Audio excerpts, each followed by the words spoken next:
त्या मतदारसंघामध्ये साधारणपणे आमची 37 ते 38 हजार मतं आहेत. कळलं का? एकदा ही गोष्ट झाली वारंवार कशी होईल? तर देवेंद्र फडणवीसांच्या मतदारसंघात पण देणार आहात का?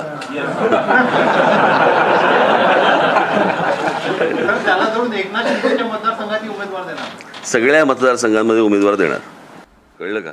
या सगळ्या गोष्टींना मी माझ्या जाहीर सभांमधून पण बोललो. या सगळ्या गोष्टींना कारणीभूत हे फक्त एकटे शरद पवार आहेत. कारण या शरद पवारांनी या गोष्टींची सुरुवात महाराष्ट्रामध्ये केली.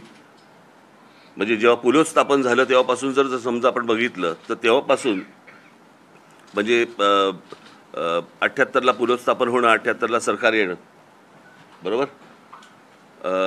त्याच्यानंतर ते 80ला गेले. पुन्हा आल्यानंतर त्यांनी 91ला शिवसेनेचे आमदार फोडले, छगन भुजबळ वगैरे. पुन्हा फोडाफोडीचं राजकारण केलं. त्याच्यानंतर परत मग मला असं वाटतं पुढचं कोण होतं, अनेक अशी लोक जे फोडत गेले. मग गणेश नाईक फोडले, मग नारायण राणे गेले. या सगळ्या गोष्टी, हे सगळं राजकारण शरद पवारांनी सुरू केलं महाराष्ट्रामध्ये.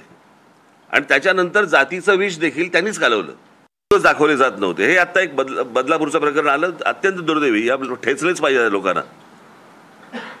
आणि ह्याचं कारण आपल्याकडे अजून कठोर शासन किंवा कठोर कायदा या बाबतीत होत नाही म्हणून.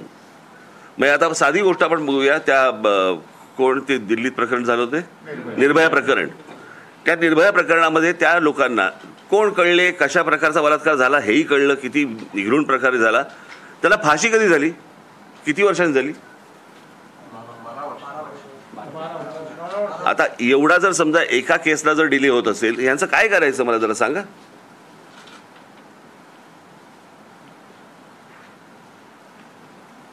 प्रश्न असा आहे ना की ह्या सगळ्या गोष्टी जे आज बंद पुकारला होता ना ज्यांनी, त्यांच्याही काळात आहेत, बरोबर की नाही? आणि आजही आहेत.